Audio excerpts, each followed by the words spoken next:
CPS మరియు యూపీఎస్లు అనే ఉద్యోగుల పట్ల శాపంగా మారిన మహమ్మారిలను తరిమికొట్టేందుకు సిద్ధం కావాలని ఉద్యోగ ఉపాధ్యాయులు మార్చి 2న జరిగే యుద్ధబేరీ కార్యక్రమం ధర్నా చౌక్ హైదరాబాద్ను ముద్దాడి మన యొక్క ఉనికిని చాటడానికి అందరూ ఏకమై కంకణం కట్టి ఈ రెండు మహమ్మారిలను తరిమికొట్టి ఓపీఎస్ అనే ఉద్యోగ భవిష్యత్తు భద్రత పాత పెన్షన్ విధానాన్ని అమలుపరిచే వరకు కేంద్ర రాష్ట్ర ప్రభుత్వాలతో పోరాటం చేయవలసిన బాధ్యత ప్రతి ఉద్యోగిపై ఉందని సోమవారం సాయంత్రం పని దినాల తదనంతరం మహబూబాబాద్ జిల్లా కలెక్టర్ కార్యాలయం ఆవరణలో టీఎస్సీపీఎస్యు రాష్ట్ర శాఖ పిలుపు మేరకు టీఎస్సీపీఎస్యు రాష్ట్ర కార్యదర్శి మూబిన్ అహ్మద్ ఆధ్వర్యంలో చలో హైదరాబాద్ యుద్ధబేరీ పోస్టర్ను ఆవిష్కరించారు.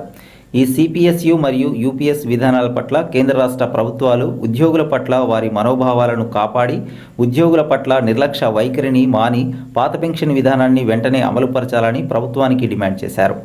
ఈ కార్యక్రమంలో టీఎస్సీపీఎస్యు మహబూబాబాద్ జిల్లా organising secretary Ravinder Naik, TNGOs నాయకులు మైసా రోహిత్, నాయకులు ఐఓడిసి ఉపాధ్యక్షులు మొహమ్మద్ ఫెరోజ్, ఆర్ఐ న్యాయశాఖ ఉద్యోగుల సంఘం మహబూబాబాద్ జిల్లా అధ్యక్షుడు Polepalli Srinivas, associated president Ahmed Khan, municipal JAC నాయకులు సింగు రమేష్, కిషోర్ తదితరులు పాల్గొన్నారు. ఇందులో భాగంగా న్యాయశాఖ అధ్యక్షులు పోలేపల్లి శ్రీనివాస్ మాట్లాడుతూ పెన్షన్ అనేది ఉద్యోగి యొక్క హక్కు. పెన్షన్ లేని జీవితము ఉద్యోగి పదవి విరమణ తర్వాత భద్రత కోల్పోతాడని అవగాహన లేకుండా మోసపూరితమైన కుట్ర చేసి ప్రభుత్వాలు ఈ సిపిఎస్ను ప్రవేశపెట్టడం ఉద్యోగుల జీవితాల పట్ల శాపంగా మారిందని వారు వాపోయారు.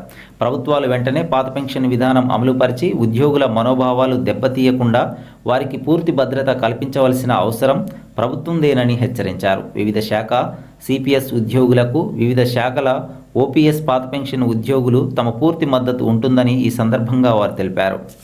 ఇంకొకటి యూపీఎస్ అనేటువంటి మహమ్మారిని మళ్ళీ మనం నెత్తిన తెచ్చిపెట్టారు. రాష్ట్ర కేంద్ర ప్రభుత్వాలు మొండి వైఖరిని మాని ఉద్యోగులకు భద్రతగా పదవి విరమణ తర్వాత గౌరవంగా జీవించినందుకు పాత పెన్షన్ విధానం అమలు పరచాలనే ఉద్దేశంతో ఈ యుద్ధబేరీ కార్యక్రమం అనేటువంటిది మార్చి 2 ఆదివారం రోజు ధర్నా చౌక్ హైదరాబాద్ నిర్వహించబడుతుంది.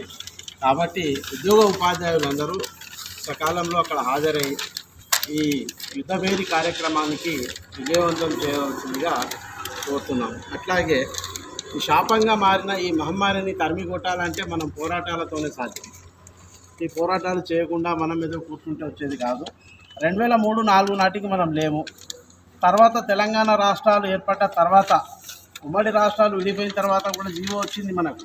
అప్పుడు కూడా మనకు తెలియకుండా చీకటి రోజుగా చేసి ఆ జీవోని చేసి మళ్ళీ వాళ్ళు సిపిఎస్లను కొనసాగుతామని రాష్ట్ర ప్రభుత్వం ఇచ్చేసింది. అంటే ఉద్యోగుల పట్ల వాళ్ళు ఒక నిర్లక్ష్యం వహించడం వల్లే మళ్ళీ మనకు సిపిఎస్ అనేది వచ్చింది. మనకు ఈ పాత పెన్షన్ విధానం వచ్చినప్పుడే ఉద్యోగస్తునికి భద్రత. సుమారు 60 సంవత్సరాల 11 నెలల 29 రోజులు కూడినటువంటి ఈ పెన్షన్ కూడా సరిగా రాదు. అది వచ్చేది కూడా మనకు తెలుసు. 2,000, 3,000, 4,000, 5,000, 67,300 రూపాయల బేసిక్ పే ఉన్న వాళ్ళకు 4,000 చిల్లర వస్తుందంటే వాళ్ళు ఏ విధంగా వాళ్ళ దుర్భారమైన జీవితం దీనికంటే ఎక్కువ ఏమైనా ఉన్నదా? ఈరోజు 1,00,000 రూపాయల జీతం తీసుకునేవాడు 5,000 పెన్షన్తో బ్రతకగలరా? వాళ్ళ గౌరవం ఉంటుందా? కాబట్టి ఈ కేంద్ర రాష్ట్ర ప్రభుత్వాలు తన మొండి వైఖరిని విడనాడి మనకు వెంటనే పాత పెన్షన్ అమలు పరచాలని మేము డిమాండ్ చేస్తున్నాము. ఇక ముందు చాలా కార్యక్రమాలు జరిగినాయి. ఇక ముందు అమర నిరాహార దీక్షలకు కూడా మేము వెనకాడబోమని మేము ఈ యుద్ధబేరీ పోస్టర్ ఆవిష్కరణ సందర్భంగా తెలియపరుస్తున్నాం. ఇప్పుడు మనం 2వ తారీఖు రోజున ప్రతి ఉద్యోగ ఉపాధ్యాయులు ధర్నా చౌక్ని ముద్దాడాలి. మన సిపిఎస్ అంతమయ్యే వరకు మనం ఈ పోరాటం కొనసాగిస్తామని హెచ్చరిస్తున్నాం. ఆవాజ్ దో, ఆవాజ్ దో, ఆవాజ్